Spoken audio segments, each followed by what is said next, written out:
Bienvenue sur Horror News. Salut à vous fans d'horreur, ici Marc pour Horror News, l'émission qui vous déterre les infos du monde de l'horreur. Et cette semaine on démarre avec la franchise Evil Dead qui nous prépare non pas un, mais deux nouveaux films. Alors on savait déjà que le réalisateur français Sébastien Vanitschek, notamment connu pour Vermine, réaliserait le prochain, mais on apprend tout juste que la société de Sam Raimi viendrait d'embaucher le réalisateur Francis Galoubi pour écrire et réaliser un second film, prouvant encore une fois la stratégie de Raimi de chercher de jeunes réalisateurs prometteurs pour qu'ils apportent leur version d'Evil Dead. Après l'annonce du nouveau reboot de la franchise Le Projet Blair Witch, le trio d'acteurs originaux fait un appel au public afin de faire reconnaître leurs droits aussi bien financiers qu'en termes de création sur la franchise par les studios Lionsgate. Ils avaient en effet improvisé une bonne partie des dialogues, filmé eux-mêmes et donné leur véritable nom à leurs personnages. Reste à savoir si Lionsgate entendra cet appel ou fera la sourde oreille. Le film 28 ans plus tard dévoile son casting et on apprend que les acteurs Ralph Fiennes, notamment connu pour Le Menu, Jodie Comer, notamment connu pour Free Guy, et Aaron Taylor Johnson, notamment connu pour Godzilla, rejoignent l'aventure tant attendue. Alors on sait pour le moment que c'est Danny Boyle qui devrait réaliser le premier film de la trilogie et qu'Alex Garland devrait scénariser au moins les deux premiers films. Une baston entre les xénomorphes d'Alien et les Avengers, ça vous tente ? C'est ce que va proposer le nouveau comics intitulé Aliens vs Avengers, scénarisé par l'excellent Jonathan Hickman, dont l'histoire verrait les aliens enfin arriver sur la Terre pour faire face aux super protecteurs de la planète. Sorti du premier numéro le 24 juillet en VO. L'acteur Russell Crowe, notamment connu pour l'exorcisme du Vatican, revient enfiler l'habit de prêtre dans le film intitulé The Exorcism. On y suivra un acteur, donc interprété par Crowe, jouant un prêtre dans un film d'horreur, mais qui commence à démontrer un comportement de plus en plus bizarre. Sa fille se demande alors si son père retombe dans ses vieilles addictions ou si quelque chose de plus sinistre est à l'œuvre. A noter que le film est produit par Kevin Williamson, scénariste de Scream, et scénarisé par Joshua John Miller, fils de Jason Miller, l'interprète du père Karras dans L'Exorciste. Une bande-annonce est déjà disponible et la sortie est prévue pour le 1er juin au cinéma US. Les aliens sont décidément partout, puisqu'un nouveau jeu vidéo Alien s'annonce, qui serait intitulé Alien Rogue Incursion. Il s'agira d'un jeu VR qui devrait nous placer dans une histoire originale et nous plonger dans l'ambiance si particulière des films Aliens. Sortie prévue en fin d'année sur PSVR 2, SteamVR et Quest 3. L'histoire culte de Washington Irving, la légende de Sleepy Hollow, devrait avoir droit à une nouvelle adaptation filmique écrite, réalisée et produite par Lindsay Anderson Beer, qui a notamment fait Cimetière aux origines du mal. Le tout associé au studio Paramount. Apparemment, les studios Paramount ne sont pas rancuniers. Le film préquel à Rosemary's Baby et intitulé Appartement 7A devrait sortir sur Paramount Plus pour Halloween. On y suivra une jeune danseuse en difficulté qui va subir une grave blessure et sombrer petit à petit quand un couple aisé va lui promettre une chance de devenir célèbre. Le film est réalisé par la réalisatrice du film Relique de 2020, Nathalie Erika James. Une vidéo de gameplay pour le jeu vidéo Toxic Crusaders, basé sur le dessin animé de 91 qui suivait Toxie et ses amis dans leur lutte pour défendre Trovaville. Il s'agira d'un beat'em all jouable jusqu'à 4 joueurs, prévu pour une sortie cet automne sur PC, PlayStation, Xbox Series et Nintendo Switch. L'actrice Elizabeth Moss, notamment vue dans The Invisible Man, a confié lors d'une interview récente qu'elle sentait bien l'avancée actuelle du développement d'un The Invisible Man 2 et qu'elle était très motivée à poursuivre l'histoire entamée dans le premier film. Le jeu vidéo El Paso Elsewhere devrait avoir droit à son adaptation filmique. On y suivrait un homme se remettant d'une relation toxique et qui va devoir affronter ses démons intérieurs ainsi que son énigmatique ex-copine avant qu'elle réalise un rituel déclenchant juste la fin du monde. Une bande-annonce pour le premier film d'Ishana Night Shyamalan intitulé Les Guetteurs. On y suivra une jeune femme, interprétée par Dakota Fanning, qui, après s'être perdue en forêt, va se retrouver piégée dans un refuge avec 3 autres personnes et tous seront épiés par de mystérieuses créatures chaque nuit. Le film est produit par M. Night Shyamalan et est adapté de l'œuvre They Aim Shine. Sortie prévue le 12 juin au cinéma. Le webtoon intitulé I'm the Grim Reaper devrait avoir droit à une adaptation en série avec Sam Raimi en tant que producteur exécutif accompagné des scénaristes de 10 Cloverfield Lane, Josh Campbell et Matt Stucken. L'histoire suit Scarlett, une jeune femme se réveillant dans les 9 cercles de l'enfer sans savoir comment elle est arrivée ici. Satan va alors lui proposer de retourner sur Terre si elle travaille pour lui en tant que faucheuse, mais elle va vite réaliser que l'offre est pire que ce qu'elle pensait. On nous promet un mix entre frisson, gore et humour. Une nouvelle bande-annonce pour le film intitulé Long Legs, avec l'acteur Nicolas Cage dans le rôle d'un serial killer. On y suivra une jeune recrue prometteuse du FBI, assignée à la recherche d'un serial killer avec lequel elle va se découvrir une connexion personnelle. Sortie prévue le 10 juillet au cinéma. Un nouveau conte de votre enfance en version horrifique, ça vous dit ? J'espère que oui, parce que vu tout ce qui est annoncé, on va en manger pendant un moment. Alors cette fois-ci, c'est au tour de la petite sirène d'avoir droit à son adaptation trash, dans laquelle un archéologue va découvrir les traces d'une civilisation préhistorique avancée sur une petite île des Caraïbes. Il va alors rencontrer la belle et mystérieuse Aurore, dont il va tomber amoureux, alors que des cas de disparition étranges surviennent dans le secteur. Une bande-annonce est déjà disponible sur le site MSR Média International. Après l'annonce du reboot de la franchise Scary Movie, les actrices Melissa Barrera, notamment vue dans Scream, et Bailey Madison, notamment vue dans Strangers Pray at Night, ont annoncé sur leurs réseaux sociaux qu'elles aimeraient bien rejoindre le casting du film. Reste à savoir si les studios entendront l'appel et si Anna Faris et Regina Hall seront également rappelés. Les acteurs Dan Stevens, notamment vu dans Godzilla Kong Le Nouvel Empire, et Al Pacino, notamment vu dans It, devraient jouer dans le film d'exorcisme intitulé Le Rituel.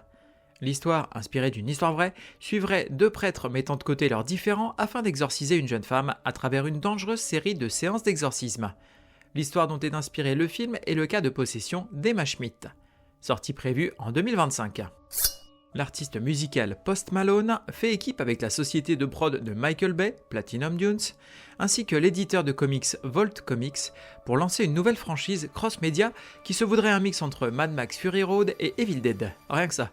On y suivrait une horde de démons envahissant l'Europe médiévale et dans laquelle seul un mystérieux camion blindé envoyé du futur par le paradis se dresserait en travers de leur chemin. Alors ça, si c'est pas du high concept... Le film Stream, produit par l'équipe derrière Terrifier 2, se date pour une sortie le 21 août au cinéma US. On y suivra une famille qui va se retrouver prise dans un véritable jeu de massacre entre 4 tueurs qui concourent dans leur hôtel pour la mise à mort la plus originale. Le casting compte entre autres Dee Wallace, Tony Todd, Felissa Rose, Jeffrey Combs, Daniel Harris ou encore David Howard Thornton. Oui, c'est bien Art le clown. Quelle excellente journée pour un exorcisme. Côté cinéma, on va avoir les cartes du mal.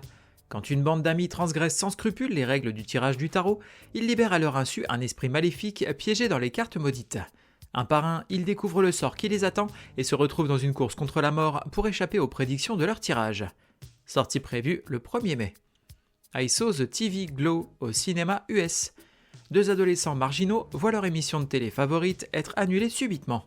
La frontière entre ce qui est réel et ce qui est de la fiction commence alors peu à peu à s'estomper. Sortie prévue le 3 mai. Oui, nous sommes ici en présence d'un organisme qui reproduit toutes les formes de vie et qui plus est les imite à la perfection. Côté VOD, DVD et Blu-ray, on va avoir Vermine chez ESC Distribution en DVD et Blu-ray. Face à une invasion d'araignées, les habitants d'un immeuble vont devoir survivre. Sortie prévue le 2 mai. King Kong de 1976 chez ESC Distribution en DVD et Blu-ray. Un employé d'une compagnie pétrolière, un zoologue et une jeune naufragée débarquent sur une île polynésienne. La jeune femme est enlevée par les indigènes et est livrée à un singe gigantesque, King Kong. Sortie prévue le 2 mai. Something in the Water en VOD. 5 amis se réunissent pour enterrer la vie de jeune fille de l'une d'entre elles dans un bel endroit éloigné de toute civilisation. La veille du mariage, elles partent faire une excursion en bateau qui vire au cauchemar. Sortie prévue le 3 mai. T'as pas une gueule de porte-bonheur. Côté streaming, cette semaine sur Shudder, on va avoir The Jester, Blood and Black Lace, Yellow Brick Road, Mean Spirited, Toxic Avenger de 1 à 4. Après on a Knock at the Cabin sur Netflix. Tandis qu'ils passent leurs vacances dans un chalet en pleine nature, une petite fille et ses parents sont pris en otage par 4 étrangers armés qui leur imposent de faire un choix impossible. S'ils refusent, l'apocalypse est inéluctable. Quasiment coupés du monde, les parents de la jeune fille doivent assumer leur décision avant qu'il ne soit trop tard. Sortie prévue le 1er mai. Barbare sur Netflix. Une jeune femme loue un Airbnb pour un court séjour, mais lorsqu'elle arrive tard dans la nuit, elle découvre que la demeure est déjà occupée et qu'un homme étrange y séjourne déjà. Malgré la gêne, elle décide, résignée, d'y passer la nuit. Mais réveillée dans son sommeil par des sons mystérieux, Tess va s'embarquer malgré elle dans une série de découvertes terrifiantes. Sortie prévue le 2 mai. Côté série, on va avoir Monstres et compagnie Monsters at Work saison 2 sur Disney+. 6 mois après le film Monstres et compagnie, les monstres tirent leur énergie des rires des enfants plutôt que de leurs cris. Sortie prévue le 5 mai. Tueur de vampires, les vampires nous appellent. Côté livre, on va avoir La Tombe, victime professionnelle de Guillaume Suzanne. Quand on fait un métier atypique, il ne faut pas s'attendre à une vie normale. Vincent Latombe, lui, n'a pas choisi. D'abord enquêteur, il est devenu par la force des choses victime professionnelle. Depuis, il s'expose volontairement aux dangers qui rôdent, aux forces maléfiques, en prenant la place des personnes ciblées, qu'elles soient humaines ou non.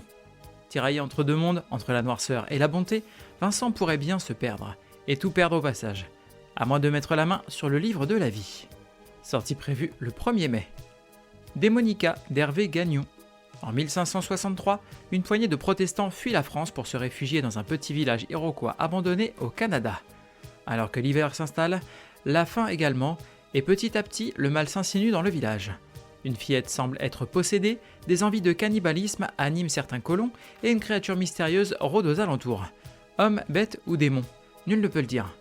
Sortie prévue le 2 mai. Hashtag DRCL Midnight Children, tome 2, de Shinichi Sakamoto. Le mythe de Dracula revisité par un orfèvre du manga. Sortie prévue le 2 mai. Le Bureau des Affaires Occultes, tome 4, Le Chant Maléfique, d'Éric Foissier. 1832, 2 cadavres sont retrouvés. Ont-ils été assassinés par des espions ou ont-ils été victimes d'une terrifiante malédiction en provenance des Indes lointaines, dont les exécuteurs seraient les Thugs, une secte de meurtriers adorateurs d'une mystérieuse déesse. Sortie prévue le 2 mai. Silvercoin, tome 3, chez Huggin & Munin, en comics. C'est l'histoire d'une mystérieuse pièce d'argent qui passe de main en main depuis des siècles, de la Nouvelle-Angleterre puritaine aux terres ravagées de 2467. Ce sont les récits de toutes les peines et toutes les horreurs qu'elle a engendrées. Sortie prévue le 3 mai. Ice Cream Man, tome 3, chez Huggin & Munin, en comics. L'Ice Cream Man a pris soin de vous laisser quelques douceurs pleines de nouvelles saveurs. Café morbide, framboise sanglante, passion acide ? Laissez-vous tenter.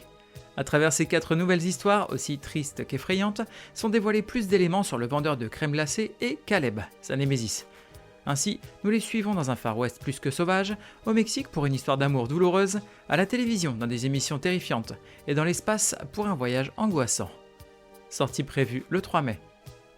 Philadelphia, tome 3, chez Huggin & Munin, en comics.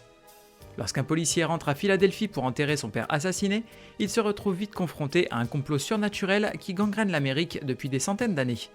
Sa ville, qui était autrefois le symbole de la liberté, est devenue la proie de la corruption, de la violence, de la misère et des vampires. Bienvenue à Philadelphie. Sortie prévue le 3 mai. The Wake chez Urban Comics. Lorsqu'elle est arrachée à ses recherches pour rejoindre une expédition secrète gouvernementale en plein Arctique, une biologiste marine ne se doute pas une seconde de ce qu'elle s'apprête à découvrir par 300 pieds sous la calotte glaciaire. Après avoir été présentée à l'équipe de spécialistes en tout genre, elle découvre dans un caisson la raison d'être de cette expédition top secrète. Un spécimen vivant, véritable chimère marine, une sirène. Sortie prévue le 3 mai. Faites attention à la pleine lune. Et restez sur la route. Oups. Côté jeux vidéo, on va avoir Tales from Candle Force sur PC, Xbox Series, PlayStation 5 et Nintendo Switch. Ce jeu est un point and click d'horreur en 2D avec des énigmes et des mécanismes d'escape game qui racontent les contes de fées du village. Le texte contenu dans ce livre ancien et maléfique saigne maintenant, mélangeant le monde des cauchemars avec le monde réel.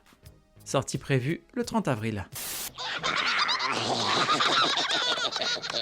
Terminons cet épisode avec un événement et ce sera le festival de cinéma On vous ment. Festival qui a pour but d'honorer le genre faux documentaire, beaucoup trop méconnu par le grand public. Il se veut un lieu de remise en question de cette barrière si poreuse entre fiction et documentaire. Un lieu de réflexion sur l'impact des images et leur manipulation. Du 2 au 5 mai sur différents sites de Lyon et Villeurbanne. Merci à vous d'avoir suivi cette émission. N'hésitez pas à me suivre sur les différents réseaux sociaux, que ce soit Instagram ou Facebook, et même maintenant YouTube. Vous pouvez également m'aider à faire connaître le podcast en le partageant autour de vous et en me mettant une bonne note sur la plateforme de podcast sur laquelle vous écoutez l'émission. Il ne me reste plus qu'à vous souhaiter bonne semaine et bon frisson.